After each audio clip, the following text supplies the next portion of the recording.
Hi, I'm Shawan with the Lower Ninth Ward Voters Coalition. And I want to talk about Senate Bill 256, not just because it's another piece of legislation, but because it speaks to power, our vote, and it speaks to whether or not the will of the people of New Orleans still matters. So I'm going to walk through three things. The first is Senate Bill 256, what it actually does.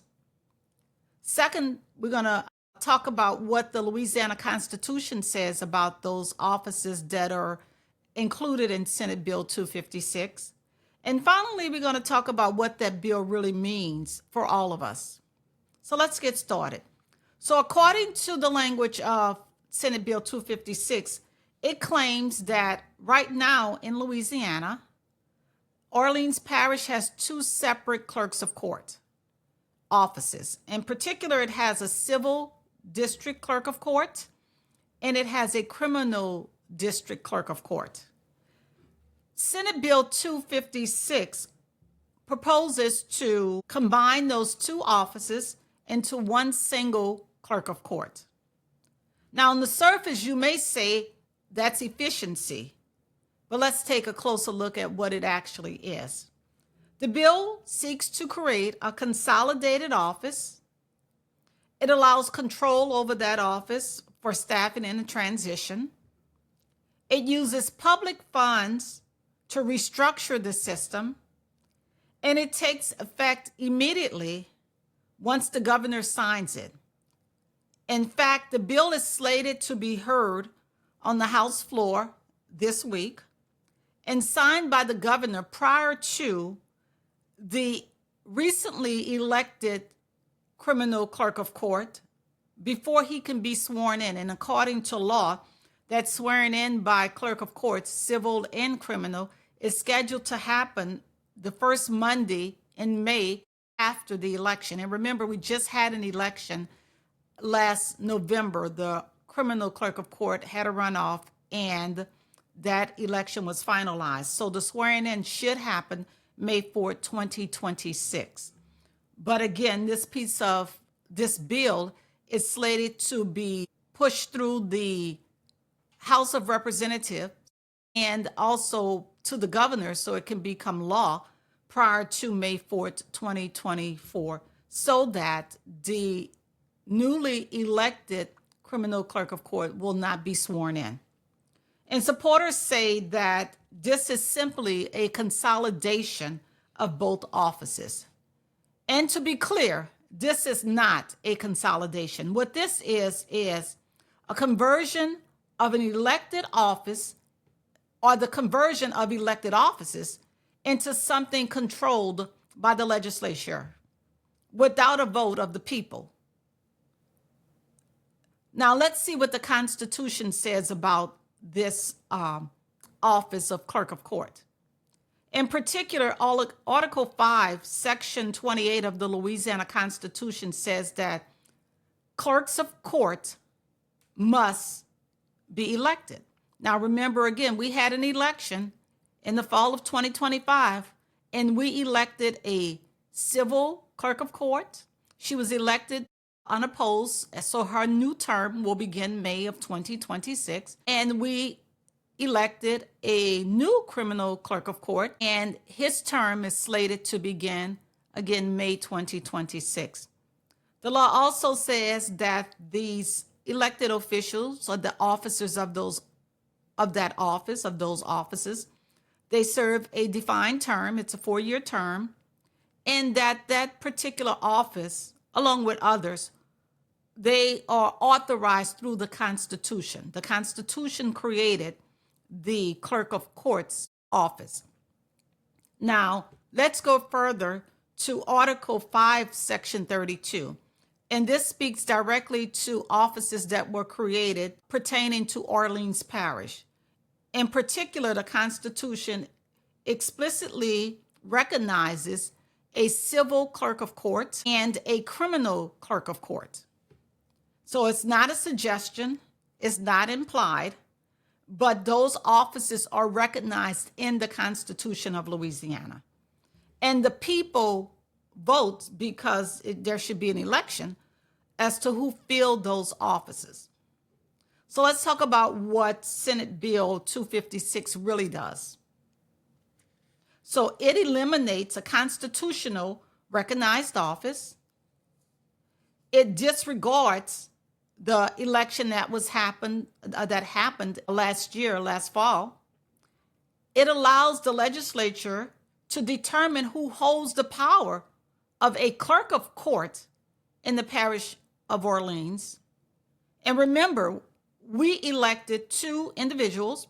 We elected a civil clerk of court and a criminal clerk of court as prescribed by the Constitution. Every other parish, they elect a clerk of court. So we have not had an election to elect a clerk of court. We elected a civil clerk of court and a criminal clerk of court. So again, Senate Bill 256 does away with a constitutional office that was created by the Louisiana Constitution. So the elections already happened, the people voted, and a choice was made. But now Senate Bill 256 seeks to override the decision after the fact. It's not an administrative reform, and it's not about efficiency. What it is a legislative overreach.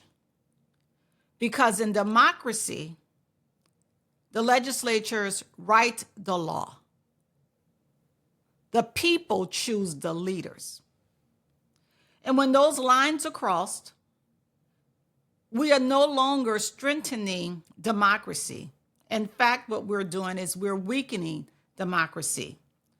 We are not restructuring an office. What they seek to do is to nullify an election and the vote of the people. So why does this matter to us? It matters because this is bigger than an office. It's bigger than one election. If it could happen here, it can happen again. If an election is undone once, then elections are truly not secured. And that is why it's time for us to stand up, not later, but now. So what do? What do we do? What we cannot do is to be silent. We must contact our legislators and every representative in the House. And I've included a link. If you're watching this video, you should be able to get to the link that will bring you directly to a page where you could find your representatives and any representative with the House who will be voting to impose this law on us. Tell them that you oppose Senate Bill 256. Remind them that the authority of their service comes from us, the people who elect them. And yes, reach out directly to Senator John J. Morris, the author of this bill, and let him know that your voice matters, your vote matters, and no law should ever erase the will and the vote of the people of New Orleans. So in closing, I'll say this is our moment to defend our vote, to defend our Constitution, and to defend our democracy. Because at the end of the day, the power to fill the office of the Clerk of Court does not belong to the legislature. The power belongs to the people. They call it consolidation, but we know what it really is. It overrides the will of the people, it undermines the integrity of elections, and it sends a chilling message about whose voice truly matters. So let's be clear. In this community, our vote is not negotiable. Our voice is not optional. and our democracy is not something that we will allow to be quietly rewritten. We stand together, aware, engaged, and ready. And we will not allow this bill or any other bill to silence our vote or to diminish our vote. I encourage you to be engaged, be informed, be involved. For such a time as this, you are called to action. Like, follow, share, so that others can join in this effort. And make sure that you call or email or visit Baton Rouge to let those elected officials in the House and the Senate know that the voices through our vote should not be overruled through legislation. And until next time, I encourage you to be involved.